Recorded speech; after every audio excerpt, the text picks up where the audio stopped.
उस शख्स की तरफ तो जाए ना जो आपको हराम की तरफ लेकर आ रहा है। वो कैसे सिंसेयर हो सकता है? हाँ, मैं मानता हूं ये बात को कि कभी डिजायर्स इतनी हावी हो जाती हैं कि अगला होता होगा आपके साथ सिंसेयर, लेकिन डिजायर्स उस पर कुछ ऐसी हावी हो जाती हैं कि वो लिटरली आपको हराम की रिक्वेस्ट करता है या करती हैं, वाइस वर्सा। और आपको तरस आ रहा होता है कि यार लेट मी हेल्प, और ये वही बहुत से केसेस हमारे सामने आते हैं। लेकिन उसका नतीजा क्या होता है? आप उसका भी नुकसान करते हैं, अपना भी करते हैं। इससे बहुत अच्छा है कि आप उसको उस टाइम पे नो कर दें। क्या होगा? मैक्सिमम क्या सफरिंग होगी? आप उसको भी बचा लेंगे, अपने आप को भी बचा लेंगे, ट्रस्ट मी। तो इस्लाम में मोहब्बत का कॉन्सेप्ट है कि रहमा, मवद्दा, unconditional mercy, compassion, empathy, being sincere with the other person, and सकून। सकून देना चाहिए एक दूसरे को, ये मोहब्बत है। और ये निकाह के बाद ये पर्पसेस जो है वो सही में फुलफिल होते हैं। उससे पहले कौन सी मोहब्बत है? उससे पहले यूजली इन्फैटुएशन होता है, लस्ट होता है। सो मूविंग ऑन, नबी सल्लल्लाहु अलैहि वसल्लम की एक हदीस आपको सुनाता हूँ। अल्लाह के नबी सल्लल्लाहु अलैहि वसल्लम ने फरमाया कि there is nothing better for two people in love than marriage.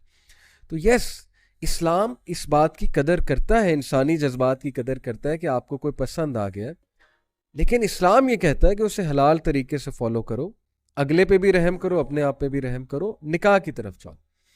तो निकाह की ट्राई करना, डिफरेंट सोर्सेज से ट्राई करना, ये बहुत ज़रूरी है, चाहे आपकी उम्र छोटी है।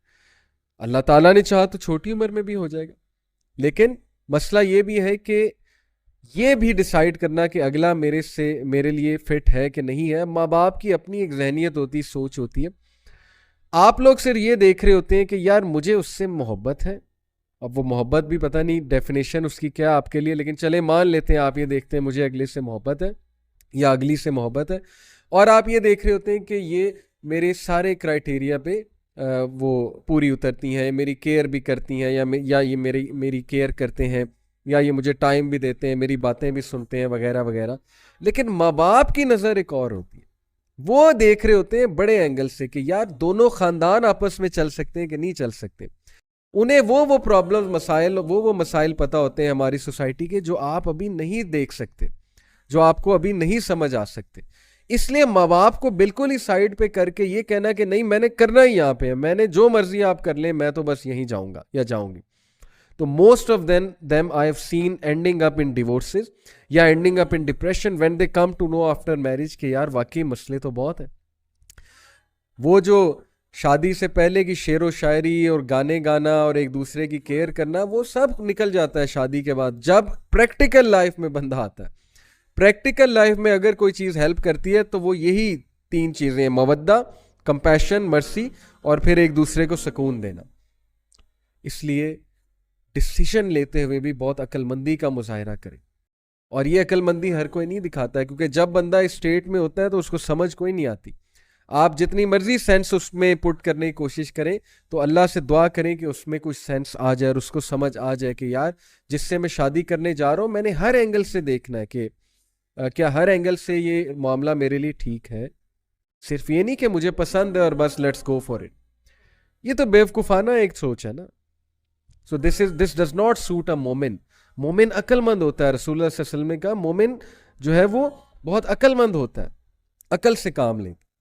सो इस्लाम में कॉन्सेप्ट मैंने आपको बताया। अच्छा, एक और सवाल जो है वो ये उठता है कि मोहब्बत इख्तियारी है या गैर इख्तियारी है, यानी इसमें हमारा इख्तियार भी है कि नहीं है। तो मैं इब्ने कय्यम का एक ज़बरदस्त कोट आपके सामने रखता हूँ। इब्ने कय्यम ने बहुत काम किया है इश्क पे, लव पे, मोहब्बत पे। इनकी जो किताब है दुआए शाफ़ी, it is all about these matters. दिल के जो मामलात हैं, कोई पसंद आ जाए, किसी को इश्क हो जाए, वगैरह वगैरह। तो मैं आपको इनका एक कोट सुनाता हूँ। The steps that lead to infatuation are under one's control. पहले ही सेंटेंस में बात खत्म।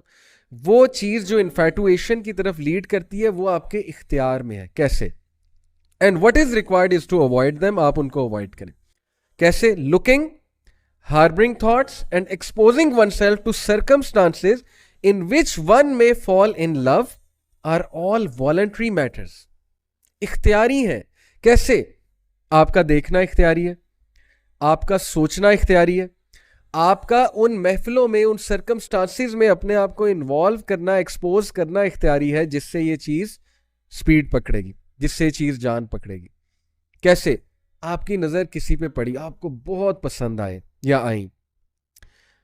नबी सल्लल्लाहु अलैहि वसल्लम ने एक सहाबी, बहुत खूबसूरत सहाबी था, I think his name was Fuzail, maybe बी मुझे अभी याद नहीं आ रहा, मेरी जो मेमोरी है उसके मुताबिक ये नाम था।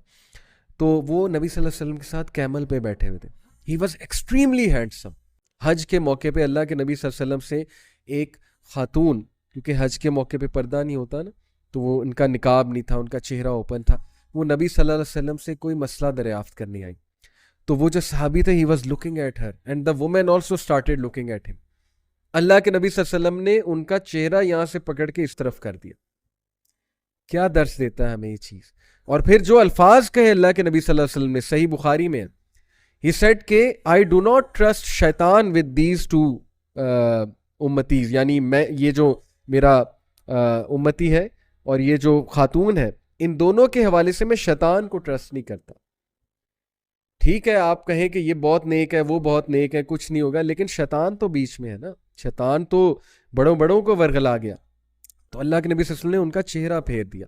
साबित ये हुआ कि ऐसी जगहों पे जाना जहां you are bound to fall into this thing, cafes में जाना, वहां जाके बैठना, तैयार होके जाना, अपने आप को फितने में एक्सपोज करना, अटेंशन सीख करना, यू नो, जानबूझ के मुझे अगला देखे, जरा नजरें मिले, जरा वो फीलिंग आए ना, बॉलीवुड मूवीज की फीलिंग आए, जरा मजा आए और सीन क्रिएट हो, तो जानबूझ के ये हरकतें करना, ऐसे गाने सुनना जो आपको प्यार और सो कॉल्ड इश्क और मोहब्बत की तरफ लेकर जाए, तो ये सब इख्तियारी है, लेकिन आप कर रहे हैं।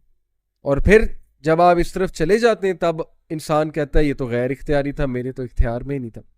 सब इख्तियारी है, आपका देखना, आपका सोचना, आपका एक्सपोज करना अपने आप को उन सर्कमस्टांसिस से जिनकी वजह से आप इस चीज में पड़ जाते हैं।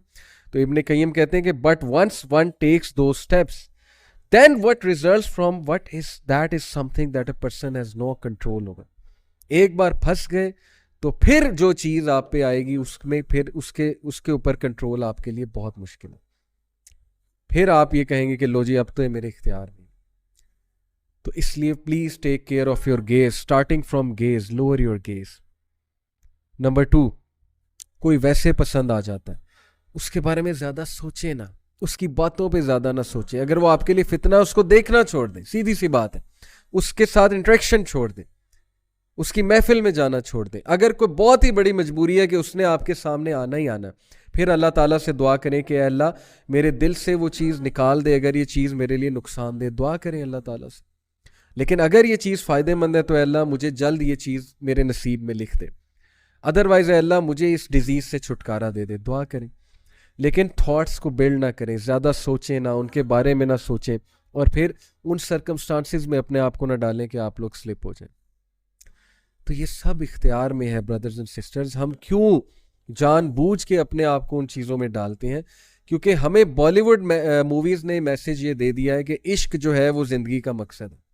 जब तक तुम इश्क नहीं करोगे, किसी से मोहब्बत नहीं करोगे, जब तक जो है तुम्हारी ज़िंदगी में कोई लड़की नहीं होगी बिफोर मैरिज, तब तक ना तो तुम कूल हो, ना तुम्हें सोसाइटी एक्सेप्ट करेगी, और ना ही तुम जो है वो उस इंसानियत की डेफिनेशन पे पूरे उतरते।